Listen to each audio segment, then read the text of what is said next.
In the remote heart of South America lies a place that has swallowed entire expeditions, leaving behind only silence. It is a land of thick green walls, endless rivers, and creatures both beautiful and deadly. The Bolivian Amazon. In 1981, one man would venture into this wilderness in search of adventure and meaning. His name was Yossi Ghinsberg. What he endured over 19 days would test the limits of human endurance and become one of the greatest survival stories ever told. Viewer discretion is advised. This story contains depictions of starvation, infection, hallucination, and the psychological torment of survival in extreme conditions. Yossi was just 21 years old when he set out for South America. Born in Tel Aviv, Israel, he had completed his military service and was filled with a deep yearning to see the world.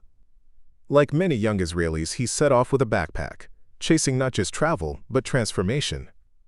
He later recalled, "I was young, I was restless, and I was full of dreams. I wanted to find something greater than myself."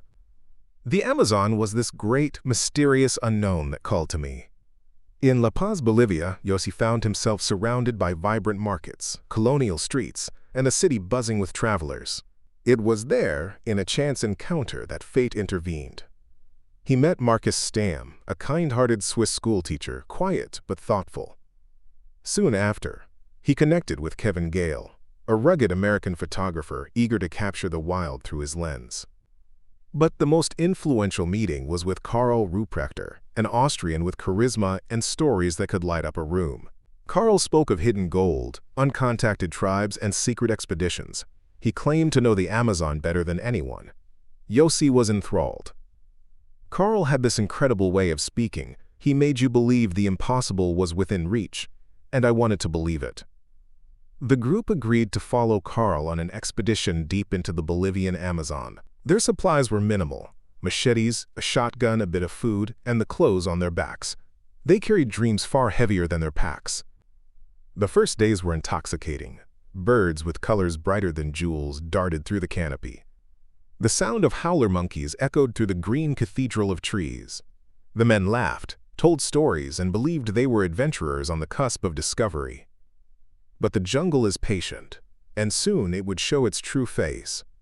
As the days turned into weeks, the adventure soured. The jungle closed in, paths vanished, and every step was through sucking mud. Insects descended in swarms so thick they were like living clouds. Marcus, gentle and unaccustomed to such harsh conditions, began to falter. His feet blistered and bled. He winced at every step. Yossi remembered. Marcus was suffering terribly. His feet were raw, the skin peeled away. Each step was agony for him, but he carried on. I admired his spirit, even as I feared for him. Tensions grew. Karl pushed them harder. Kevin grew frustrated, and Yossi struggled to keep morale alive. Food was scarce.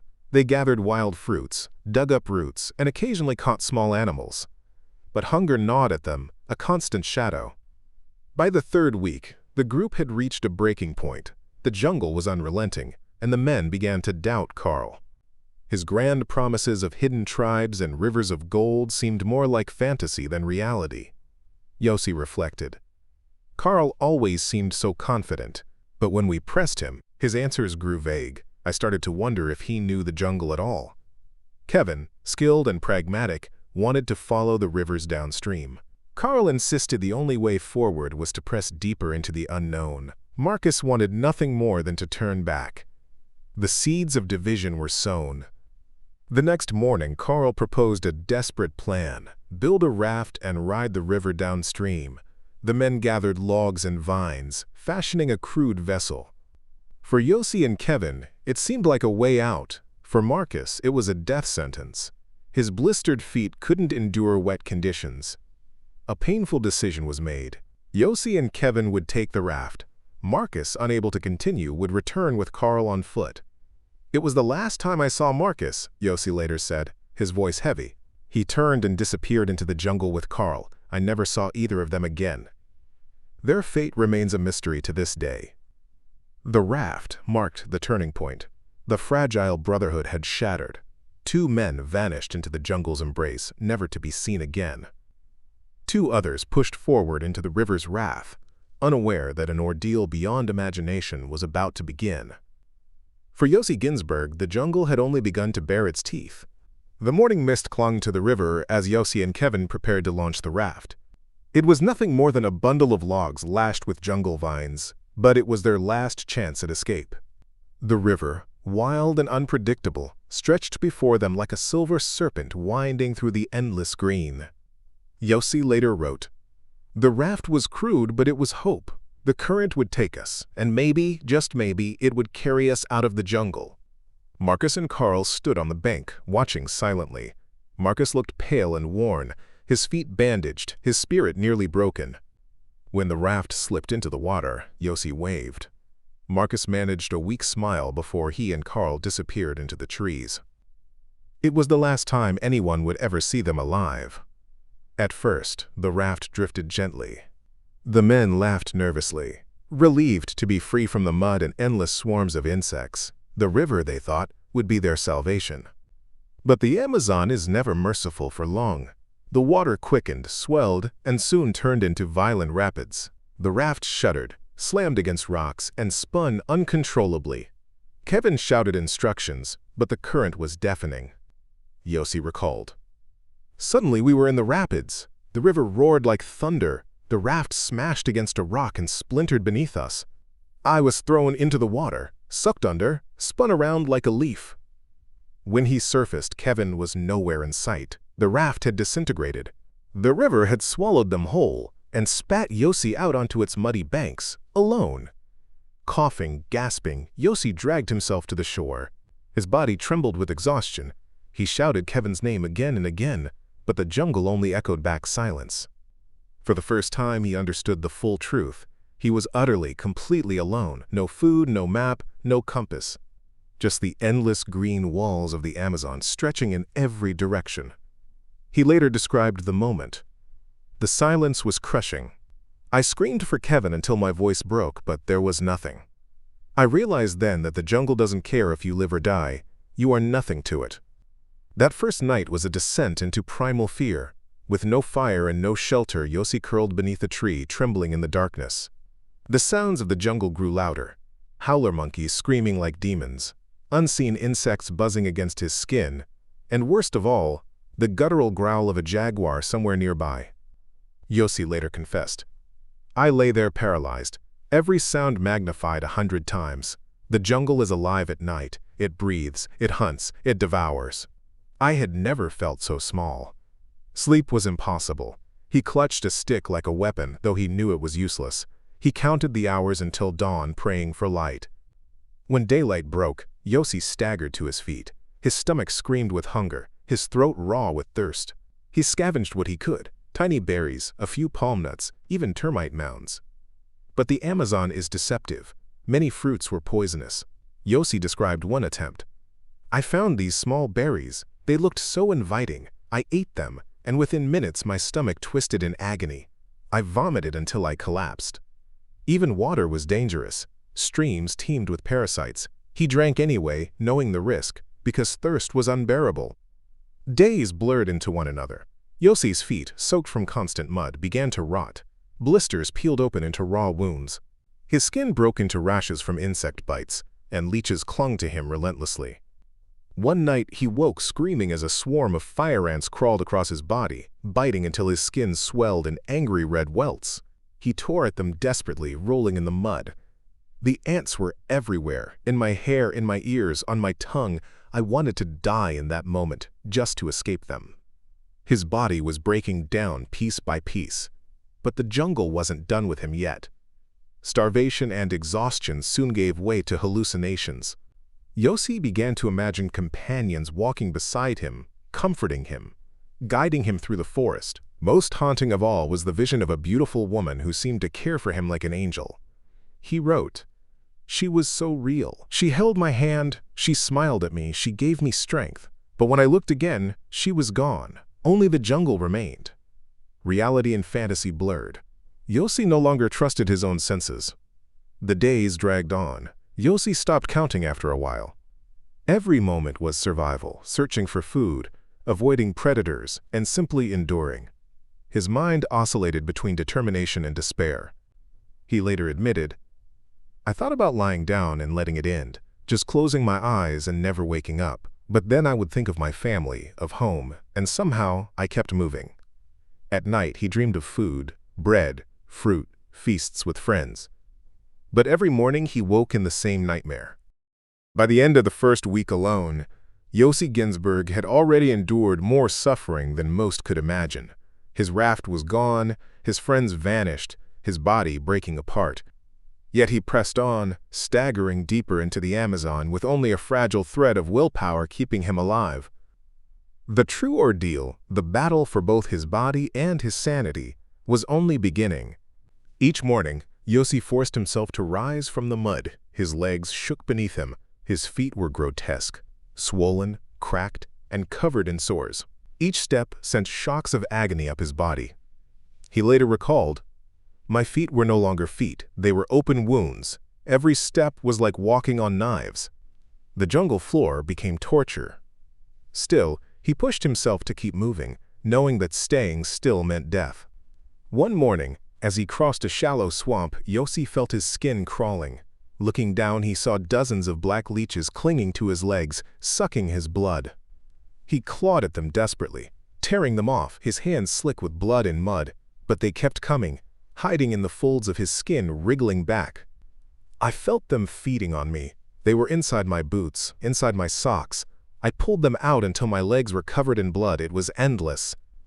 The jungle wasn't just around him, it was consuming him. One afternoon, the skies opened in a torrential downpour. Thunder shook the earth.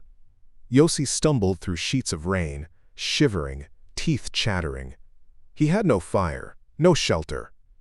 Lightning lit the jungle in white flashes, each one revealing his gaunt, hollow-eyed figure staggering through the storm.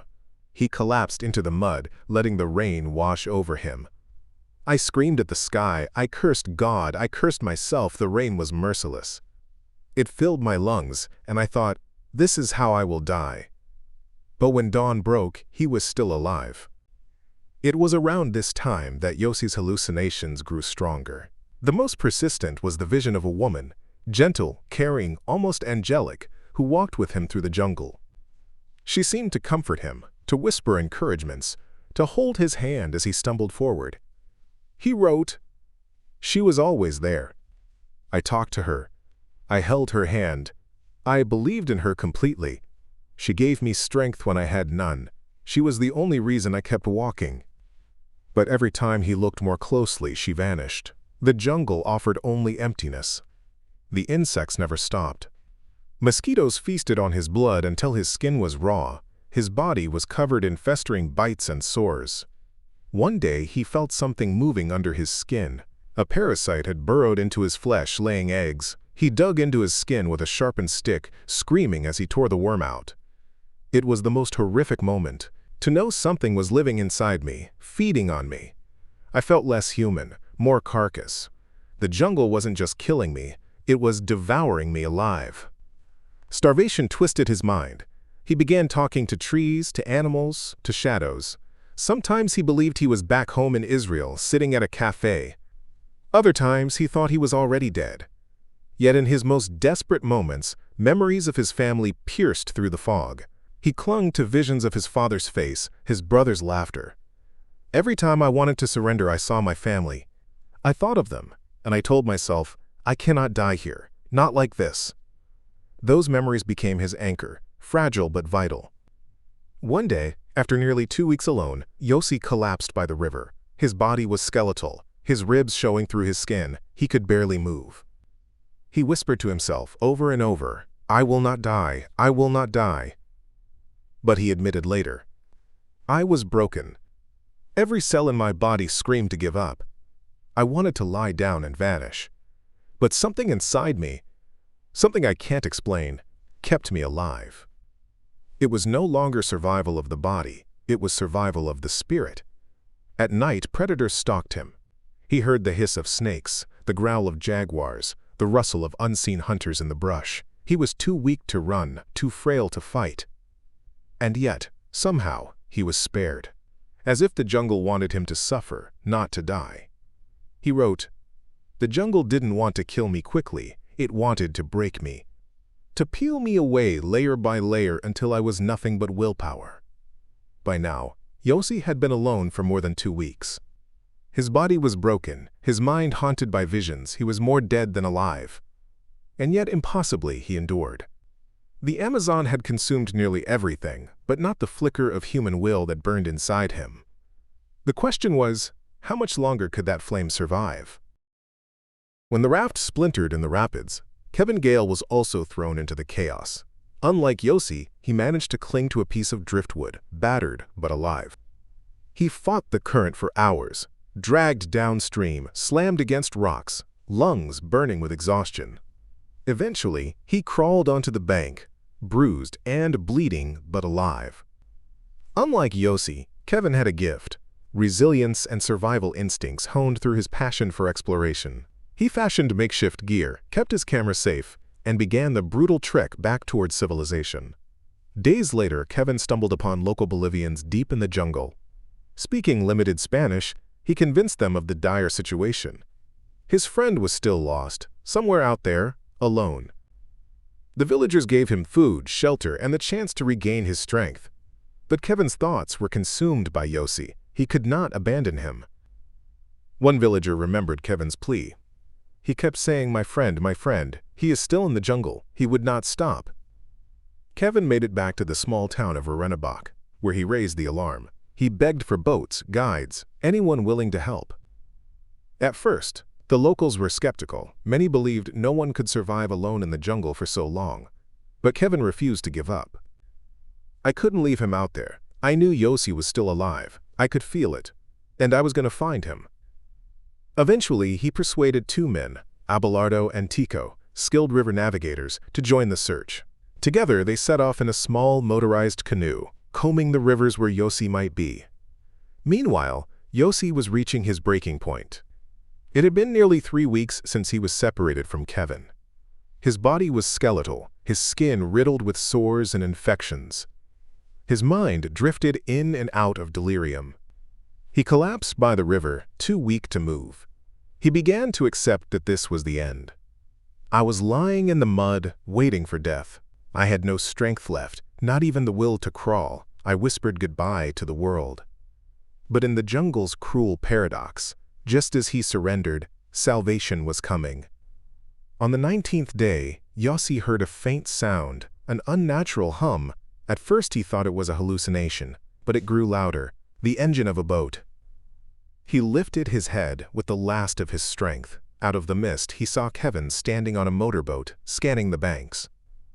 Yossi later said, "I thought I was dreaming, but then I saw Kevin. He was real. He had come back for me." Kevin shouted, leaping forward, and Abelardo steered the boat toward the skeletal figure in the mud. Yossi raised a trembling arm. Against all odds, he had been found. The men pulled Yossi aboard. Kevin was shocked. His friend was unrecognizable. Skin hung loose on his bones, his body covered in infected wounds, his eyes hollow.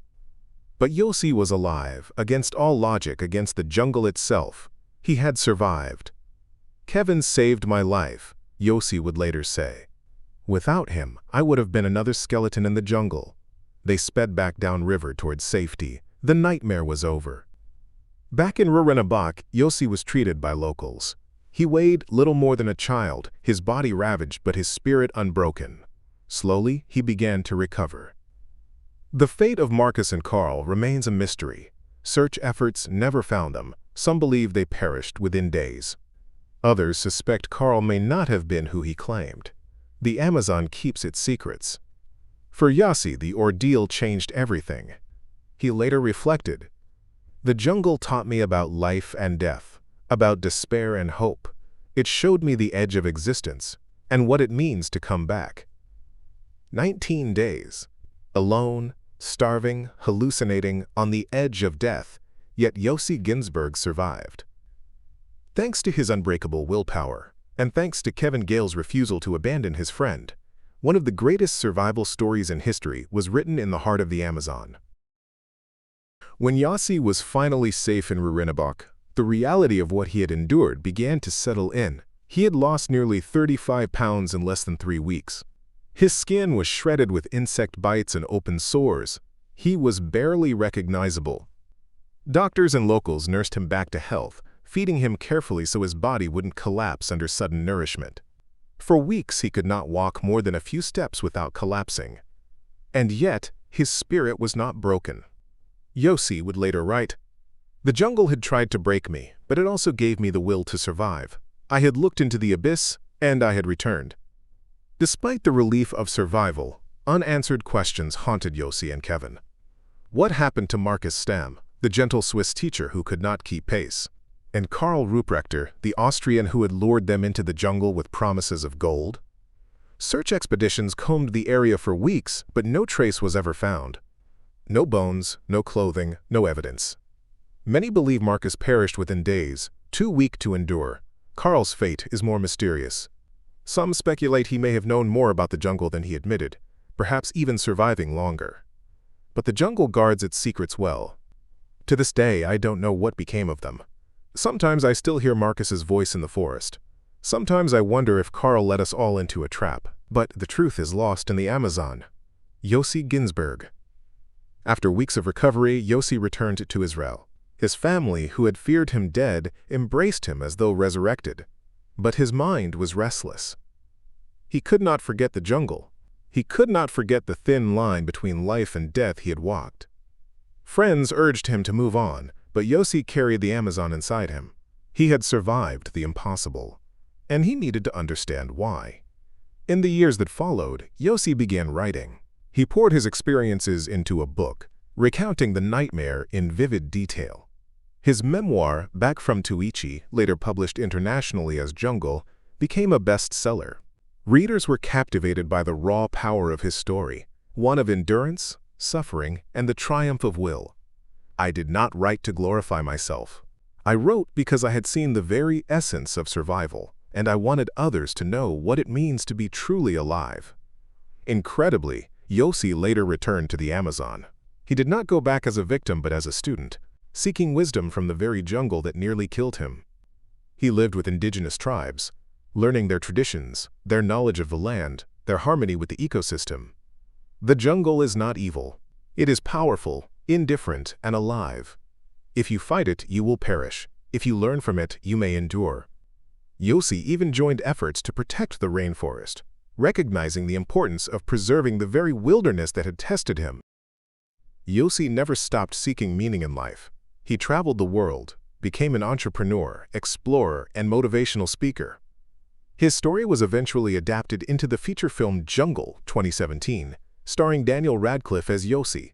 The movie brought his ordeal to a global audience, immortalizing his survival in cinematic form. But for Yossi, the story was never about fame.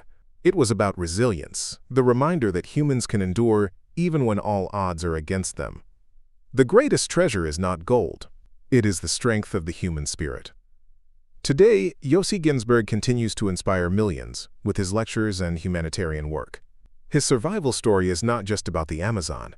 It is about the power of hope, friendship, and determination. His bond with Kevin Gale, the friend who refused to give up on him, remains one of the most moving parts of the tale. Kevin is my brother, not by blood, but by destiny. He risked his life to find me. Without him, my story would never have been told. The jungle almost claimed him, but in surviving, Yossi found a greater purpose. For 19 days, Yossi Ghinsberg battled starvation, infection, hallucinations, and despair in one of the most hostile environments on Earth. He faced death countless times, but he survived. His ordeal is a testament to human resilience and to the unbreakable bond of friendship. The Amazon tried to claim him, but instead, it gave him a story that has inspired the world. Thank you for watching. Subscribe and follow for more content.